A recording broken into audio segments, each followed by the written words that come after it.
বলেন উলাইকা হিজবুল্লাহ, তারা হলো আল্লাহর দল। আল্লাহ বলেন আলা ইন্না হিজবাল্লাহি হুমুল মুফলিহুন। ও মানুষ, জেনে রাখো, জেনে রাখো, আল্লাহর দলেরই সফল কাম। আর আল্লাহর দলেরাই জান্নাতে যাবে। আল্লাহর দলেরা কি যাবে? কোথায় যাবে ভাই? কথা বলেন, কোথায় যাবে? জান্নাতে যাবে ভাই। এই জন্য ভাই আমাদেরকে আল্লাহ তাআলা জান্নাতের বাগানে বসারও সুযোগ করে দিয়েছে। কথা ঠিক কি না? হতে পারে এই মাহফিল আপনার আমার জীবনের শেষ মাহফিল হতে পারে, পারে কি পারে না? এই বসাটা আপনার আমার জীবনের শেষ বসা হতে পারে, এই রাতটা আপনার আমার জীবনের শেষ রাত হতে পারে ভাই, এই বয়ানটা আপনার আমার জীবনের শেষ বয়ান হতে পারে।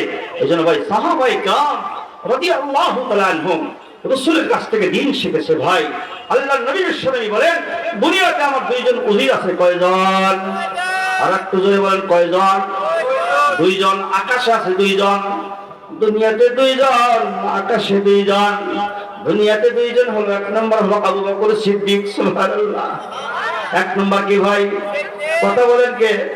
আবু বকর সিদ্দিক। দুই নম্বর হলো হযরত ওমর ফারুক, সুবহানাল্লাহ।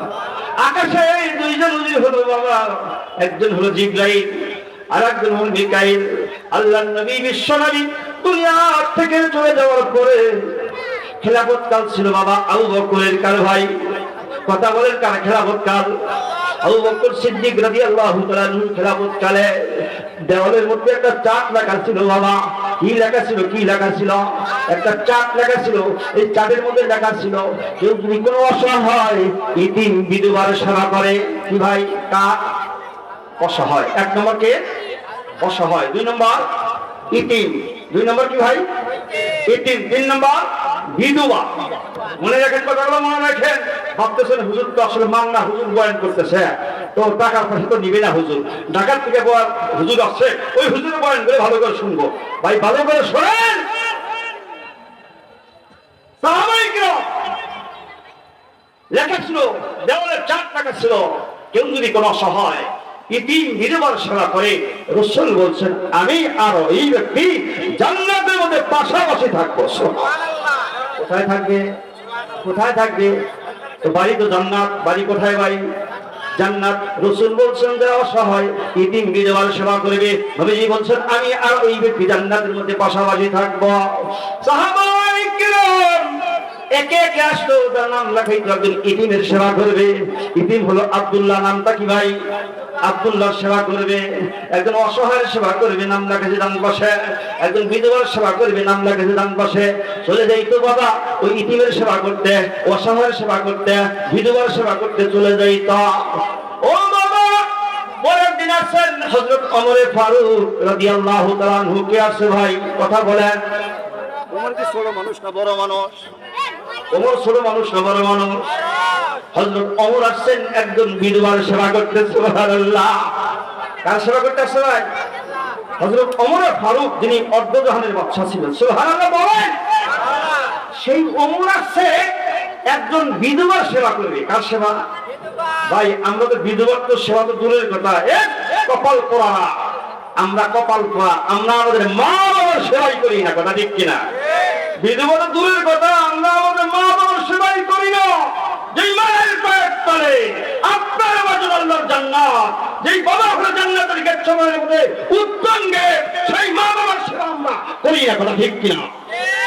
বাবা ওমর আসছেন পরের দিন। ওমর আসছে কি ভাই? পরের দিন আসিয়া দেখেন নামগুলো সব প্রায় প্রায় কি হয়েছে? আমার কথা বুঝতেছেন ভাই? প্রায় কি নামগুলো প্রায় শেষ। এবার একবার বলা দিন কি হয়েছে? নামগুলো প্রায় বুক হয়ে গেছে, তো একটা নাম বাকি আছে। কয়টা ভাই? ওমর আসছে বিধবা সেবা করতে। এখন ওমর, হযরত ওমরের আমল সম্বন্ধে একটু জানা লাগবে আপনাদের। হযরত ওমরের আমল কত? আল্লাহর নবী বিশ্বনবী মা আয়েশাকে বলতেছে, আয়েশা, ও আয়েশা, চাঁদিনা রাত্রিতে আকাশের দিকে নক্ষত্রের দিকে তাকাইয়া বলতেছে, আয়েশা দেখো তো স্বচ্ছ আকাশে নক্ষত্র দেখা যায়, তারা দেখা যায়। আয়েশা বলো তো দেখি এত পরিমাণ নেকি কি কারো আমল নামায় আছে? আয়েশা ভাবতেছিল নবীজি হয়তো আমার বাবার কথা বলবে, আবু বকরের কথা বলবে, তার কারণ আবু বকর সিদ্দিক হলেন এক নম্বরের জান্নাতি। আর তো আসছে সুবহানাল্লাহ সুবহানাল্লাহ। আগামীকাল জন্য রেখে দিবেন। কয় নম্বরে জান্নাতি ভাই? আবু বকর কয় নম্বর? কয় নম্বর ভাই? 1 নম্বর। আপনি আমি যে এখানে যারা আসছি ভাই, আপনার আমার কি কোন লেভেল লাগানো আছে ভাই? আমি জান্নাতি এরকম লেভেল লাগানো কারা আছে ভাই? আছে না? আয়েশা ভাবতেছেন নবীজি হয়তো বা আমার বাবা আবু বকর 1 নম্বরের জান্নাতি, 1 নম্বরের জান্নাতি রাসূল হয়তো বা আমার বাবার কথাই বলবেন। আয়েশা বললেন আল্লাহ এবং আল্লাহ রাসূল ভালো জানেন, আল্লাহ এবং আল্লাহ রাসূল ভালো জানেন। আল্লাহ নবী বিশ্ব নবী মা আয়েশার দিকে তাকিয়ে বলতেছে, আয়েশা রে, ও আয়েশা, আকাশের নক্ষত্র সম পরিমাণ নেকি একজনের আমলনামায় আছে। কয়জনের আমলনামায়? একজনের আমলনামায় আছে। আল্লাহ নবী বিশ্ব নবী বললেন তিনি হলেন হযরত ওমর ফারুক রাদিয়াল্লাহু তাআলা আনহু। কার আমলনামায় আকাশের নক্ষত্র সম পরিমাণ নেকি কার আমলনামায় আছে? কথা বলেন। হযরত ওমরের আমলনামায় আছে। বিশ্বনবী যখন ওমরের কথা বললেন, নবীজি মা আয়েশার দিকে তাকিয়ে দেখে মুখটা শুকিয়ে গেছে। হযরত ওমর হলো আয়েশার সতীনের বাবা। আয়েশার কি ভাই? হযরত ওমর কি আয়েশা সতীনের বাবা। মেয়ে এত সতীনের কথা শুনলেই সঠিক কিনা ভাই? ওরা তো খুব বেজার, আমার বাবার কথা না বলে আর আমার সতীনের বাবার কথা বললো। আয়েশা খুব বেজার, মুখটা শুকিয়ে গেছে। আল্লাহর নবী বুঝতে পেরেছেন আয়েশার মধ্যে গন্ডগোল চলতেছে। আয়েশা দাদা আল্লাহ নবী বিশ্ব নবী বললেন, আয়েশার দিকে তাকিয়ে দেখে বুঝতে পেরেছেন আয়েশার মনটা বেজার, আয়েশার মনটা বার হয়ে গেছে। আল্লাহ নবী বুঝতে পেরেছেন আয়েশা তো বেজার হয়ে গেছে। আল্লাহ নবী বিশ্ব নবী আয়েশার দিকে তাকিয়ে বলতেছেন, আয়েশা রে, ও আয়েশা শোনো, ও আয়েশা শোনো, তোমার বাবা আবু বকরের হিসাবটা তো আলাদা। কার হিসাব আলাদা? একটু জোরে বলেন, কার হিসাব আলাদা? হযরত আবু বকরের হিসাবটা তো আলাদা। তার কারণ হলো আয়েশা শোনো, তোমার বাবা আবু বকর সিদ্দিক রাদিয়াল্লাহু তাআলা আনহুর নেক যদি হিজরতের 3 দিনের নেক যদি মিজানের পাল্লায় 1 পাল্লা রাখা হয়, মিজানের পাল্লায় 1 পাল্লা রাখা হয়, উম্মতে মুহাম্মাদির জিন্দেগীর সমস্ত নেকগুলো যদি মিজানের পাল্লায় অপর পাল্লা রাখা হয়, আয়েশা জানিয়া রাখিয়া, ও আয়েশা জানিয়া রাখিয়া, তোমার বাবার হিজরতের 3 দিনের নেকি মিজানের পাল্লায় বেশি ভারী হইয়া যাবে। আল্লাহু আকবার। আয়েশা আশ্বস্ত হলো, একটু খুশি হলো। ও ভাই, আজ থেকে বিধবার সেবা করতে কথা বলেন। কষ্ট মনে আছে না? প্রথম পক্ষে তাহলে আছেন কে ভাই? কে আসছে খেদমত করতে? হযরত ওমর আসছে বিধবার সেবা করতে। নাম তো সব বুক হয়ে গেছে, মাত্র একটা নাম বাকি আছে। নিজের নাম লিখে দিয়েছে ওমর ইবনে খাত্তাব। ওমর ইবনে খাত্তাব একজন বিধবার নাম বাকি আছে। ওই বিধবার নাম আসিয়া মনে করেন। আসিয়ার ডান পাশে নাম লেখিয়া হযরত ওমর ওই দিন আর ওই বিধবার খেদমত করতে যায় নাই। তার কারণ হলো হযরত ওমর পরের দিন ওই বিধবার সেবা করতে গেছে। তার কারণ নবীজি বলেছেন, যারা ফজরের নামাজের পরে দ্বীনের কাজ করবে, ইসলামের খেদমত করবে, কোরআনের খেদমত করবে, আর নবীজি তাদের জন্য বরকতের দোয়া করেছে। হযরত ওমর ওদিন আর ওই বিধবার সেবা করতে যায় নাই। রাগ করতেছেন ভাই? রাগ করতেছেন? বিধবার সেবা করতে যায় নাই হযরত ওমর। পরের দিন গেছেন ওই বিধবার সেবা করতে। বিধবার বাসার গেটের কাছে গিয়ে হাত চাচ্ছে, ও মা, মাগো, ওমর ইবনে খাত্তাব আপনার বাসার গেটের সামনে দাঁড়ানো। মা, ওগো মা, ওমর আসছে আপনার সেবা করতে, ওমর আসছে আপনার খেদমত করতে। ওগো মা, আপনার বাসায় কি কোনো কাজকর্ম আছে নাকি? ওমর আসছে আপনার সেবা করতে। বাসার থেকে জবাব আসতেছে, বাবা ওমর। বিধবা জবাব দিতেছে, বাবা ওমর, ও বাবা ওমর। তুমি আসার কিছুক্ষণ আগেই এক আল্লাহর বান্দা এসেছিল আমার বাসায়। আসিয়া আমার বাসার সমস্ত খুঁটিনাটি কাজকর্মগুলি ছিল, সমস্ত কাজগুলি করে এই মাত্র এক্ষুনি তিনি চলে গেলেন। ওমরের টেনশন বাড়ছে না কমছে? কথা বলেন। আমাদের টেনশন যদি থাকতো, ওই যে মেলা দিছে না, মেলার মধ্যে ঘোরাফেরা করতাম ভাই, আমাদের টেনশন যদি থাকতো মেলায় ঘুরতাম না, ওদের মাঝে বসতাম। কথা বলেন। আমরা তো মেলায় বসতাম না, আসলে টেনশন নাই। ওমর তো গেছে ফজরের নামাজের পরে, ওমরের টেনশন বেড়ে গেছে। হাই রে, আমি আসলাম ফজরের নামাজের পরে, এই আল্লাহর বান্দার সাথে আমার কোনো সম্পর্ক নাই, কোনো লেনদেন নাই। এই আল্লাহর বান্দা কি আসে, এই আল্লাহ আমাকে আর একটু আগে আসতে হবে। সুবহানাল্লাহ। আর একটু আগে আসতে হবে।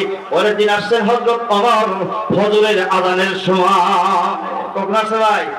কথা বলেন, কখন আসছে? ফজরের আযানের সময় হাত ছাড়ছে। মা, ও মা, গতকাল আসছিলাম মা গো, আপনার সেবা করতে, আপনার খেদমত করতে, আপনার বাসার কাজকর্মগুলি করতে আসছিলাম গো মা। গতকাল আসিয়া ফেরত গেছি গো মা, আপনার বাসায় কোনো কাজকর্ম পাই নেই গো মা। ও গো মা, আজকেও বড় আশা নিয়ে আসছি গো মা, বুক বড় আশা নিয়ে আসছি গো মা। মা গো মা, আপনার বাসায় কি কোনো কাজকর্ম আছে নাকি? ওমর আসছে আপনার সেবা করতে, আপনার বাসার কাজকর্মগুলি করতে। মা, আপনার বাসায় কি কোনো কাজকর্ম আছে নাকি? বাসার থেকে জবাব আসতেছে, বাবা আমার, ও বাবা, তুমি আসার কিছুক্ষণ আগেই এক আল্লাহর বান্দা এসেছিল। আসিয়া আমার বাসার যত কাজকর্মগুলি ছিল সমস্ত কাজগুলি করে এই মাত্র এক্ষুনি তিনি চলে গেলেন। আল্লাহু আকবার। টেনশন বাড়ছে না কমছে? টেনশন কমছে? টেনশন বাড়ছে না কমছে? ফজরের নামাজের পরে আসিয়া কাজ পাই নাই, ওমরের টেনশন বেড়ে গেছে। ফজরের আযানের সময় আসিয়া কাজ পাই নাই, ওমরের টেনশন বেড়ে গেছে। হাই, কোন আল্লাহর বান্দা আসে, আমি আসি ফজরের নামাজের পরে কাজ পাইলাম না। আমি আসলাম ফজরের আযানের সময় আসিয়া কাজ পাইলাম না। কোন আল্লাহর বান্দা আসে, আমাকে আর একটু আগে আসতে হবে। পরের দিন আসছেন হযরত ওমর তাহাজ্জুদের সময়। কখন আসছে ভাই? কথা বলেন। তাহাজ্জুদের সময় হযরত ওমর আসিয়া বিধবার বাসার গেটে হাত ছাড়ছে। মা গো মা, ও মা, গত 2 দিন আসলাম, আপনার বাসার গেট থেকে চলে গেছি, কোনো কাজ পাই নাই, আপনার কোনো সেবা করতে পারি নাই, কোনো খেদমত করতে পারি নাই।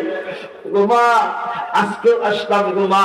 ও গো মা, আপনার বাসায় কি কোনো কাজকর্ম আছে নাকি? বাসার থেকে জবাব আসতেছে, বাবা ওমর, ও বাবা ওমর,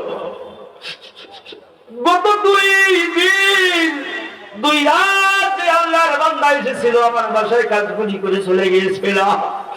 ওই আল্লাহর বান্দা আজকে রাত্রিতে এসেছিল। ওই আল্লাহর বান্দা আজকে রাত্রিতে এসে আমার বাসার সমস্ত কাজগুলি করে এই মাত্র এক্ষুনি চলে গেল। এক্ষুনি চলে গেল বাবা। ওমরের টেনশন বাড়ছে না কমছে? ওমরের টেনশন কমছে না বাড়ছে বাবা? ওমরের টেনশন বেড়ে গেছে। ওমর চিন্তা ভাবনা করতেছে, আমি আসলাম ফজরের নামাজের পরে, আসিয়া বিধবার সেবা করতে পারলাম না। আসলাম ফজরের আযানের সময়, আসিয়া বিধবার সেবা করতে পারলাম না। আসলাম তাহাজ্জুদের সময়, আসিয়াও আমি সেবা করতে পারলাম না। এই আল্লাহর বান্দা প্রতি রাত কি আসে? এই আল্লাহর বান্দার সাথে আমার কোনো লেনদেন আছে কি ভাই? বলে কি আসছে? বলে আসে নাই। এই আল্লাহর বান্দার সাথে আমার তো কোনো লেনদেন নাই, কোনো চুক্তিপত্র নাই। এই আল্লাহর বান্দা প্রতি রাত কি আসে? এই আল্লাহর বান্দাকে আমাকে একটু চিনতে হবে, এই আল্লাহর বান্দাকে আমাকে একটু ধরতে হবে।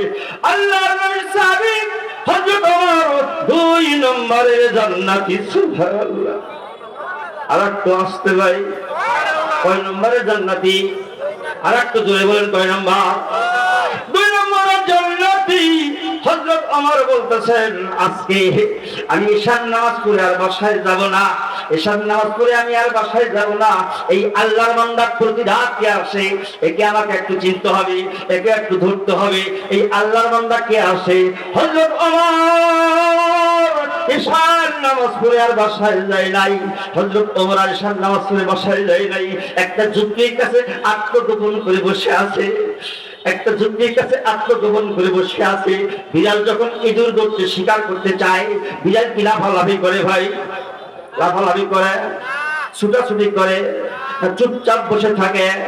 বিড়ালের মতো হযরত আমার চুপচাপ বসে আছে। বাবা টেনশন টেনশন টেনশন টেনশন, বাবা 2 নম্বরের জান্নাতীর কেমন টেনশন দেখেন। আপনার আমার তো টেনশন নাই, আমি আপনি শোনার পরে ফজরের নামাজ না পড়ে ঘুমাবো, কথা ঠিক কিনা?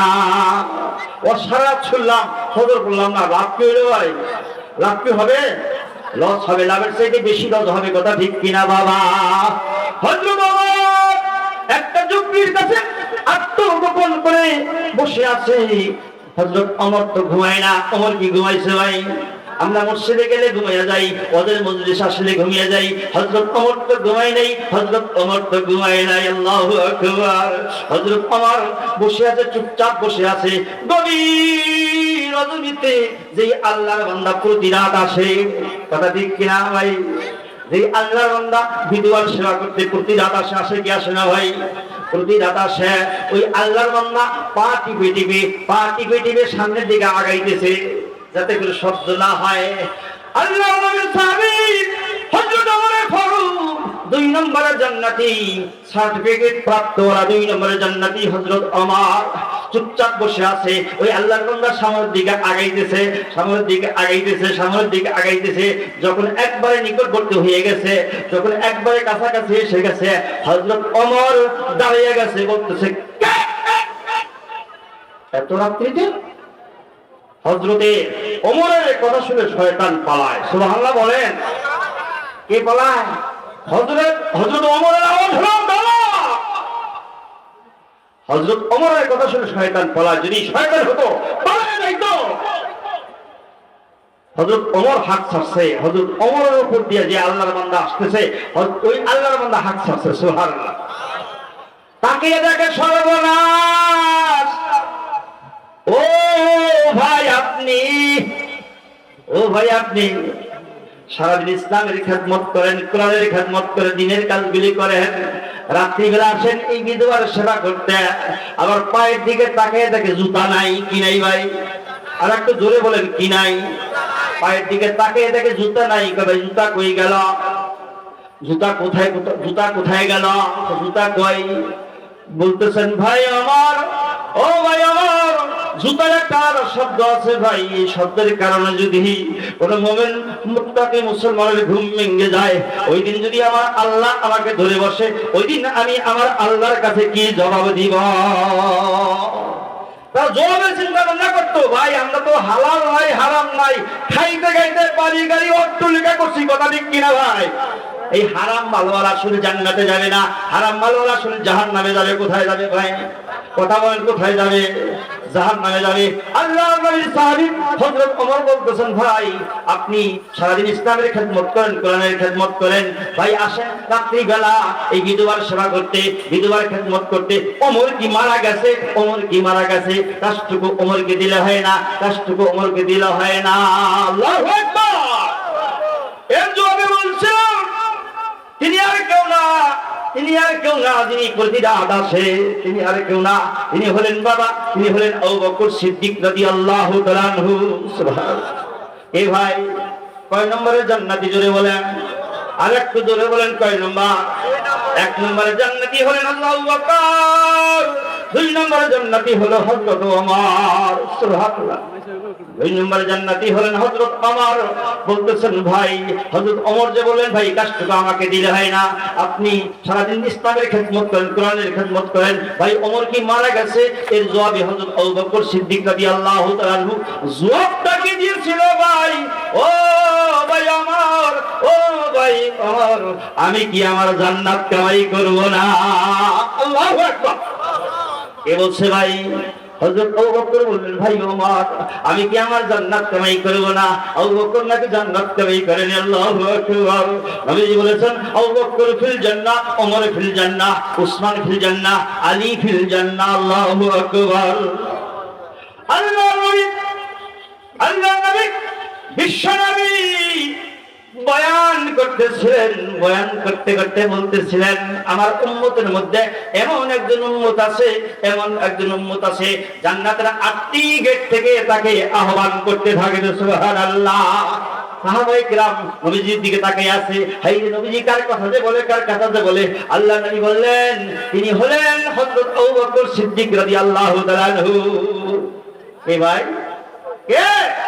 হযরত আবু বকর সিদ্দিক রাদিয়াল্লাহু তাআলা আনহুকে জান্নাতের 8টা গেট থেকে তাকে আহ্বান জানাবে, তাকে ডাকাডাকি করবে। ওই গেট বলবে, আপনি আমার বিরুদ্ধে আসেন, আমি ধন্য হয়ে যাব। আল্লাহ নবী বিশ্ব নবী যখন আবু বকর সিদ্দিকের কথা বললেন, নবীজি ওমরের দিকে তাকিয়ে দেখে ওমরের মুখটা শুকিয়ে গেছে, ওমরের মুখটা শুকিয়ে গেছে। নবীজি বুঝতে পেরেছেন ওমরের মধ্যে গন্ডগোল চলতেছে, ওমরের মধ্যে গন্ডগোল চলতেছে।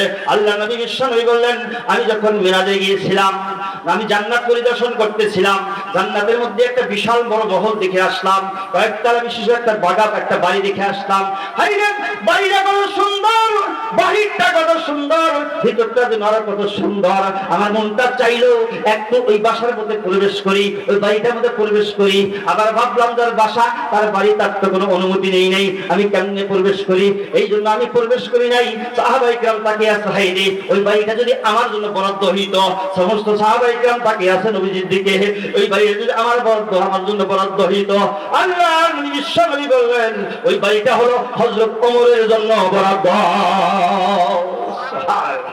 আল্লাহ নবী বিশ্ব নবী যখন জান্নাত পরিদর্শন করে আসার পরে, মিরাজ থেকে আসার পরে, আল্লাহ নবী বিশ্ব নবী সাহাবায়ে কেরামের সম্মুখে আল্লাহ নবী উচ্ছ্বাস প্রকাশ করতেছিলেন, বললেন, আমি জান্নাতের মধ্যে এই দেখে আসলাম। আল্লাহ নবী সাহাবী হযরত ওমর হাউমাউ করে কান্নাকাটি শুরু করে দিলেন, বললেন, ইয়া রাসূলুল্লাহ, ইয়া হাবিবাল্লাহ, আপনি আমার জান্নাতের মধ্যে একটু প্রবেশ কেন করলেন না? একটু কেন ঢুকলেন না? জান্নাতের বাহিরটা কত সুন্দর, এই ভিতরটা যেন আরো কত সুন্দর। কথা ঠিক কিনা? আল্লাহ নবী যখন ওমরের কথা বললেন, ওসমানের দিকে তাকিয়ে দেখে ওসমানের মুখটা শুকিয়ে গেছে। আল্লাহ নবী বিশ্ব নবী বললেন, ওসমানের অবস্থা বুঝতে পেরেছেন, ওসমানের মধ্যে গন্ডগোল চলতেছে। আল্লাহ নবী বুঝতে পেরে বললেন, আমার উম্মতের মধ্যে এমন একজন উম্মত আছে যার এত নেকি দেখে ফেরেশতারা পর্যন্ত লজ্জা পায়। তিনি হবেন জান্নাতের বন্ধু। সুবহানাল্লাহ। তিনি হবেন জান্নাতের বন্ধু। ভাই আমার সময় শেষ হয়ে গেছে বাবা, কথা বলার সুযোগ নেই রে বাবা। কিছু বলতাম, যে কথা বলতেছিলাম, আল্লাহ নবী সাহাবায়ে কেরাম নবীজির দিকে তাকায় আছে, হাইরে লোকটা আমি হতাম। আল্লাহ নবী বিশ্ব নবী বললেন, তিনি হলেন উসমান ইবনে আফফান রাদিয়াল্লাহু তাআলা আনহু। সুবহানাল্লাহ। আরেকটু আস্তে সুবহানাল্লাহ। আল্লাহ নবী বিশ্ব নবী যখন উসমানের কথা বললেন, নবীজি আলীর দিকে তাকিয়ে দেখে আলীর বুকটাও শুকিয়ে গেছে। সুবহানাল্লাহ। ভাই আমরা তো করি ওই কাজটা দেখে ঘুষ সুদ খায়া, হারাম খায়া বাড়ি গাড়ি অট্টালিকা করতে পারি। কথা ঠিক কিনা ভাই? কথা বলেন না কেন? কথা বলেন না কেন? ও ভাই কথা বলার সুযোগ নাই, এই জন্য বলতে পারতেছি না ভাই। 2-4 ঘন্টা বললে সে কথা বলার একটু তৃপ্তি পাইতাম বাবা। যে কথা বলতেছিলাম, নবীজি বললেন, নবীজি আলীর দিকে তাকিয়ে দেখে নবীজি আলীর মুখটা শুকিয়ে গেছে। আল্লাহ নবী বুঝতে পেরেছেন আলীর মধ্যে গন্ডগোল চলতেছে। আল্লাহ নবী বিশ্ব নবী বললেন, জান্নাতের মধ্যে আমার একটা বাড়ি হবে। সুবহানাল্লাহ। ভাই জান্নাতে বাড়ি চান না? চাই কি ভাই? আমরা কি জান্নাতে বাড়ি চাই? আল্লাহ নবী বলে, আমার একটা জান্নাতে প্রসার হবে, আমার একটা বাড়ি হবে, আর আমার সেই বাড়ি সোজাসুজি আরেকটা বাড়ি হবে। আমার বাড়ির যে গেটটা হবে, ওই বাড়ির গেটটা ওই সোজাসুজি হবে আমার বাসার থেকে, আমার বাড়ির থেকে ওই বাসার সকলকে দেখা যাবে। সুবহানাল্লাহ।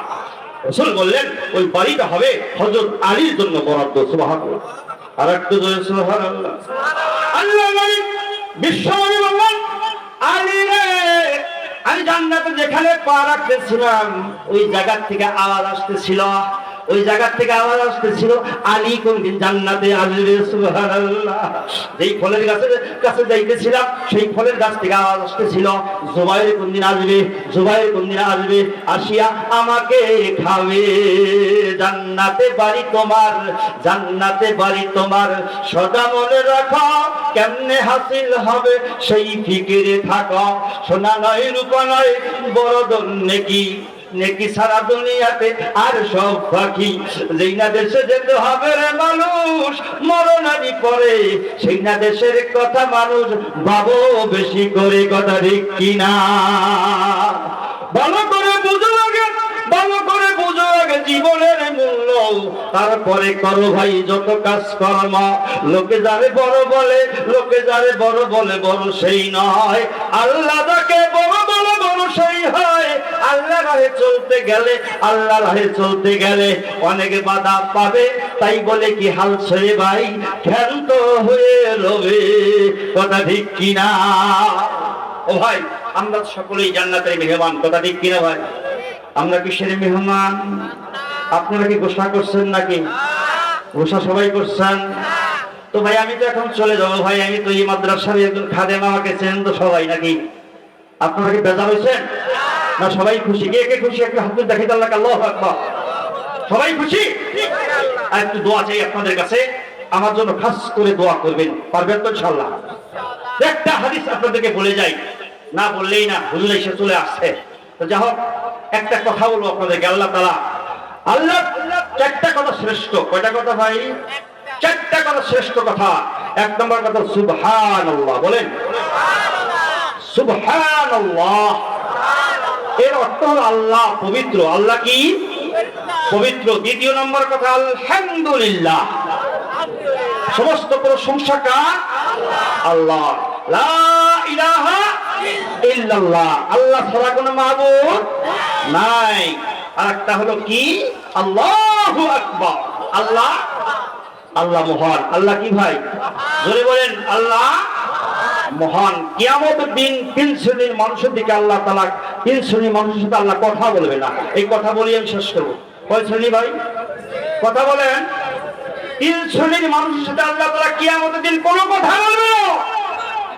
তার মধ্যে এক নম্বর, দেখেন ভাই, আমি আপনি ওই তিন শ্রেণীর মধ্যে আছি কিনা? আমি আপনি এই তিন শ্রেণী, তিন দলের মধ্যে আছি কিনা? এক নম্বর, যারা দান করে খোটা দেয়। কি করে? কথা বলেন। দান করে খোটা দেয়। মসজিদ বানাইছেন, মসজিদ আমি তো জায়গা দিছি, আমার দাদা জায়গা দিছে, আমার নানা জায়গা দিছে, আমি সভাপতি হবো না, ভালো কে? মসজিদ কার জন্য বানাইছেন ভাই? কথা বলেন, কার জন্য বানাইছেন? আল্লাহর জন্য বানাইছেন। আপনি খোটা দিলেন কেন? আপনি জায়গা দিচ্ছেন বিদায়কে আপনাকে সভাপতি হতে হবে? জায়গা দিচ্ছেন বিদায়কে আপনাকে সেক্রেটারি হতে হবে? জায়গা দিচ্ছেন বিদায় আপনাকে কি ক্যাশিয়ার হতে হবে ভাই? কার জন্য করছেন? কার জন্য? জোরে বলেন কার জন্য? আল্লাহ বলেন ইন্নাস সালাতি ওয়ান নুসুকি ওয়া মাহইয়ায়া ওয়া মামাতি লিল্লাহি রাব্বিল আলামিন।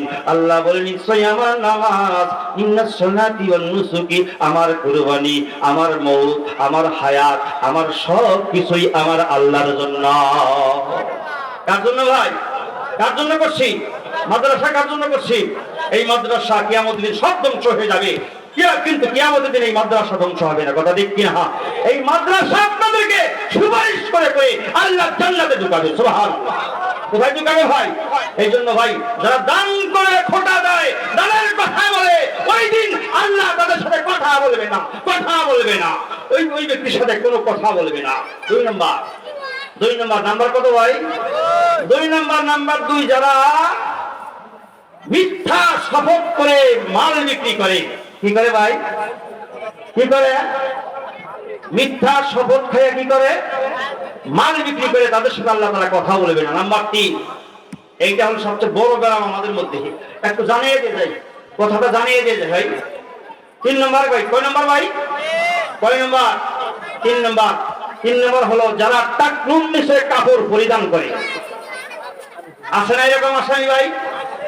রাসূল বলেছে মা আসফালা মিনাল কাবাইনি মিনাল ইজারি ফিন্নার। টাকনুন নিচে যে অংশটুকু পায়জামা লুঙ্গি যারা ঢাকা থাকবে ওইটুকু জাহান্নামে যাবে। কোথায় যাবে ভাই? আল্লাহ তাআলা যারা টাকনুর নিচে কাপড় পরে, আমি দেখেছি ভাই অনেক ভাই প্যান্ট পরে, কি করে ভাই? প্যান্ট পরে, প্যান্ট টাকনুর নিচে করছে, আবার নামাজের সময় ওটা কি করে? গোছায়। কি করে ভাই? গোছায়, নামাজ পড়ে আবার ছেড়ে দেয়। এটা কি ইসলাম কি শুধু মসজিদে না বাইরেও আছে ভাই? ইসলাম কি শুধু মসজিদে না বাইরেও আছে? তো বোঝা গেল টাকনুর নিচে কাপড় পরতে হবে। টাকনুর নিচে কাপড় পরা হারাম। কি ভাই? টাকনুর নিচে কাপড় পরা কি ভাই? হারাম। এই মানুষের সাথে আল্লাহ তাআলা ওদিন কথা বলবে না। তো যাই হোক ভাই, আপনাদেরকে দাওয়াত দিয়েছিলাম, আপনারা আসছেন ভাই, এতে আমি খুশি। আপনারা কি খুশি? আপনার সকলেই খুশি? সবাই খুশি তো ইনশাআল্লাহ? তো যে ভাই, এই মাদ্রাসাকে ইতিমখানা আছে, আছে জানেন তো সবাই? জানেন সবাই? কথা বলেন না কেন? আমি তো চাবো না। তো ভাই, একটা ইতিমখানা আছে, আছে কি নেই ভাই? তো রাসূল বলছেন যারা ইতিম, অসহায়, বিধবার সেবা করবে, রাসূলের সাথে তারা জান্নাতে যাবে। সুবহানাল্লাহ। রাসূলের সাথে কি যাবে? তারা জান্নাতে যাবে। এইজন্য ভাই, আমরা ইতিম, অসহায়, বিধবাদের সেবা করবো তো ইনশাআল্লাহ। আর একটা যাবে ইনশাআল্লাহ। এই মাহফিলকে আল্লাহ তাআলা কবুল করুন। জোরে বলে আমিন।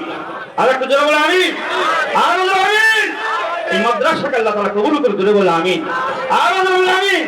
এই মাদ্রাসায় যারা জায়গা দিয়েছে, শ্রম দিয়েছে, অর্থ দিয়েছে, মাল দিয়েছে, আজকে তারা দুনিয়াতে নাই। কথা ঠিক কিনা? তারা কবরের বাসিন্দা, কবরে চলে গেছে। আল্লাহ তাআলা যেন তাদের কবরকে আল্লাহ তাআলা জান্নাতের উঁচু মাকাম বানিয়ে দেন। সকলে বলে আমিন। আর একটু জোরে আমিন। আরো জোরে আমিন। এই বলেই আমি আমার সংক্ষিপ্ত আলোচনা এখানেই সমাপ্তি টানছি। ওয়া আখির দাওয়ানা আলহামদুলিল্লাহি রাব্বিল আলামিন। আসসালামু আলাইকুম ওয়া রাহমাতুল্লাহি তাআলা ওয়া বারাকাতুহু।